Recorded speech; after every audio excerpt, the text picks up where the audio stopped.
Rocket చూసావా ఈ గొర్రెపిల్ల ఎంత అందంగా ఉందో? అవును మేడం, అచ్చం ఇలాగే ఉంది ఈ గొర్రెపిల్ల. నన్నే అంటావురా, నిన్ను వదలను. ఈ గొర్రెపిల్ల ఈ రోజు నుంచి ఇక్కడే మనతో పాటు ఉంటుంది. నాకు కొంచెం పని ఉంది, నేను బయటికి వెళ్తా. సరే మేడం, వెళ్ళండి. నా గొర్రెపిల్లను మంచిగా చూసుకో. చూస్తాను, మీరు వెళ్ళండి. అమ్మయ్య, మేడం వెళ్ళిపోయింది. ఇప్పుడు దీన్ని కొంచెం మటన్ స్టిక్ కబాబ్, కొంచెం మటన్ కర్రీ. టేస్టీ, చాలా బాగుంది. మేడం వచ్చేసింది కదా. మేడం వచ్చేసారా? ఏంటి ఈ వాసన?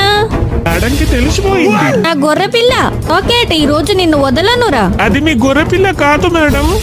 నా గొర్రెపిల్లని చంపేసి మళ్ళీ అబద్ధం చెబుతున్నావా? ఆగండి, రాకెట్ చెప్పింది నిజమే. గొర్రెపిల్ల బతికే ఉంది. అమ్మా, నా క్యూట్ గొర్రెపిల్ల. ఈ వీడియో మీకు నచ్చితే లైక్, షేర్ అండ్ సబ్స్క్రైబ్ చేసి రాకెట్ అని కామెంట్ చేయండి.